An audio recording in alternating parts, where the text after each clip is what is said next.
जी sir. Purnia क्षेत्र में एक कुख्यात अपराधी है था जो सुशील मोची के नाम से, जिसका पूर्णिया, किशनगंज, कटिहार एवं पश्चिम बंगाल के कुछ जिलों में कई केसेस में वांटेड था।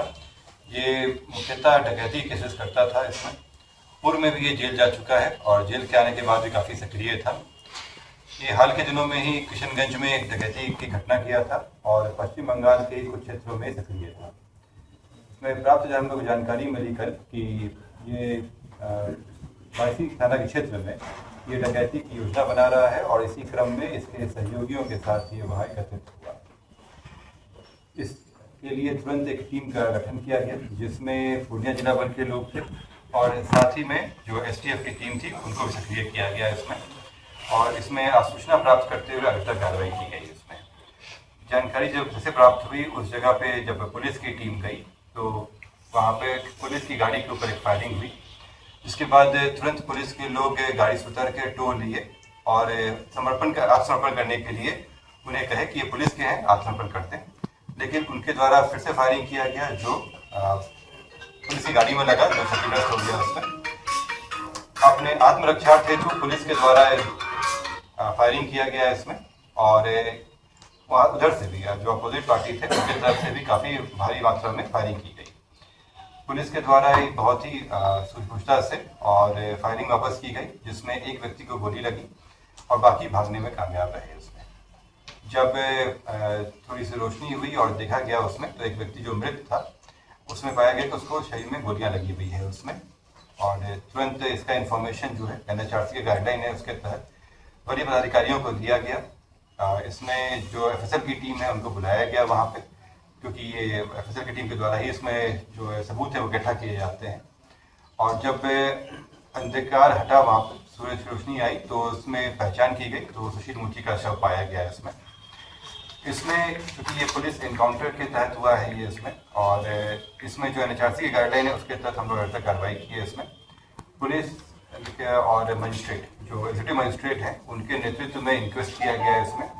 और FSL की टीम के द्वारा उस पूरे क्षेत्र की जांच की गई और उनके द्वारा सबूत इकट्ठा किए गए। उन सबको विधिवत जब्त किया गया है उसमें और FSL की टीम को भेजी जा रही है इसमें। शव का पोस्टमार्टम हेतु भेज दिया गया था। शव का पोस्टमार्टम हो चुका है।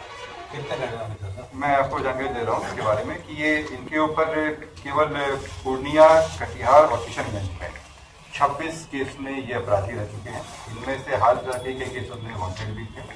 इसके अतिरिक्त हमें जो सूचना प्राप्त हो रही है कि ये पश्चिम बंगाल में भी सक्रिय थे, उसका एड्रेस हमें निकलवा रहे हैं। ये किशनगंज और पूर्णिया से 50,000 के इनामी थे। हाल के दिनों में कुछ समय पहले पूर्णिया जिला से इनके ऊपर 1 लाख का इनाम घोषित करने के लिए प्रस्ताव भेजा जा चुका है। जो व्यक्ति जिनकी पुलिस मुठभेड़ में मौत हुई है, सुशील मोची, इनके हाथ के पास एक 9 mm का लोडेड देसी कार्बाइन और एक 7.65 mm का देसी पिस्टल बरामद हुआ है। इस हथियार के साथ में 9 mm का जिंदा कारतूस था और 4 7.65 mm का कारतूस था। इसके अलावा जो वहाँ फायरिंग किए गए थे, जो खोखे थे, वो भी बरामद किए गए हैं। ये चूंकि घटना करने आया था तो उनके पास से दबिया, खंती, चप्पल वगैरह बरामद हुई हैं, जिससे स्पष्ट है। और जिस तरह से फायरिंग भी हुई थी, इनके साथ कम से कम 4-5 साथी और थे, यानी कम से कम 5-6 लोगों की ये टीम लेके आए थे इसमें। और इनका इरादा उसी क्षेत्र में करने का था।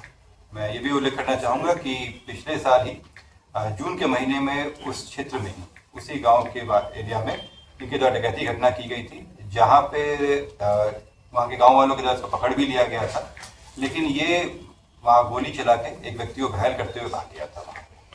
ये फिर से उसी क्षेत्र में अपनी एक्टिविटी करने की कोशिश कर रहा था उसमें, जिसमें ये मारा गया।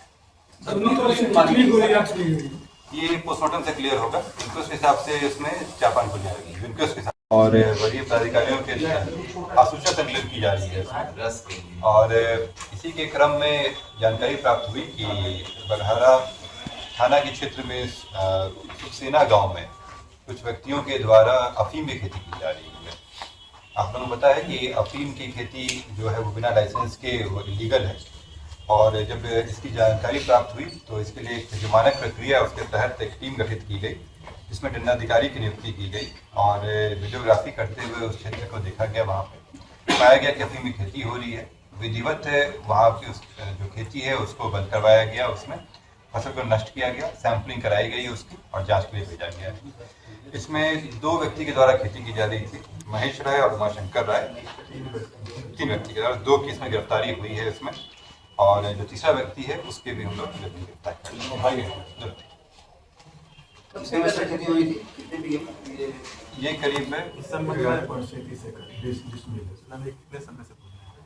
संबंध में वो तो बता रहे हैं कि पहली बार किया गया था, लेकिन लोगों ने बताया कि पहले से नहीं कर रहे हैं। खेती कितने एकड़ में करी थी, कितने बीघे में? 11 सर बाहरी लोगों द्वारा कराया जाता है, ये लोग खुद से ही कर रहे हैं। अच्छी लोग पहली बार कर रहे थे। ये जानकारी हम लोग को जानकारी ये बताया है कि ये पहली बार कर रहे थे, लेकिन ये हम लोग जांच कर रहे हैं वहाँ पे। हम लोग का अंदाजा है कि पहले से करते आ रहे थे। जिस तरह से वो कंसील करने की कोशिश की गई थी, पहले से। देखिए, ये जो खेती है ये पूर्व में भी कई जगहों पे हुआ है। उसमें आपको जानकारी होगी बिहार के भी कुछ क्षेत्रों में से पाए गए हैं, उन्हीं से किया गया। पूर्णिया एसपी कार्तिकेय शर्मा लगातार अपराधियों के खिलाफ कर रहे हैं बड़ी कार्यवाही। पूर्णिया में अफीम की खेती करने वाले पर कानून के तहत पुलिस ने की बड़ी कार्यवाही। हाल फिलहाल पूर्णिया में नशा करने वालों के खिलाफ पुलिस को लगातार मिल रही थी शिकायतें। पूर्णिया एसपी कार्तिकेय शर्मा ने गुप्त सूचना के आधार पर कई कार्यवाही की है। पूर्णिया में हर चौक चौराहे पर पुलिस गश्ती देखी जा रही है। देर रात पुलिस गश्ती को चेक करने के लिए खुद एसपी कार्तिकेय शर्मा देर रात चेक करते हैं। बिहार में आईपीएस पदाधिकारी अपनी कार्यशैली को लेकर हमेशा चर्चा में रहते हैं। हाल फिलहाल पूर्णिया में एसपी कार्तिकेय शर्मा लगातार पुलिस गश्ती गाड़ी को चेक करने के लिए खुद देर रात सड़कों पर देखे जाते हैं। वहां की आम जनता में इसका बेहतर संदेश जा रहा है। लगातार नशा के कारोबार करने वाले अपराधियों के खिलाफ पुलिस लगातार कार्यवाही कर रही है। हाल फिलहाल पुलिस ने पूर्णिया में कई बड़े कुख्यात अपराधियों पर बड़ी कार्यवाही की है। शांत स्वभाव के माने जाने वाले पूर्णिया के कार्तिकेय शर्मा अपनी बेहतर कार्यशैली को लेकर पूर्णिया पुलिस में और आम जनता में अपना एक बेहतर संदेश देने का कार्य कर रहे हैं। पूर्णिया एसपी हर दिन जनता दरबार में जनता की शिकायतों को सुनते हैं और उनकी कोशिश रहती है मिली शिकायतों का निष्पादन भी तुरंत कर देते हैं। हाल फिलहाल पुलिस महकमे में पूर्णिया एसपी कार्तिकेय शर्मा की बेहतर कार्यशैली बताई जा रही है।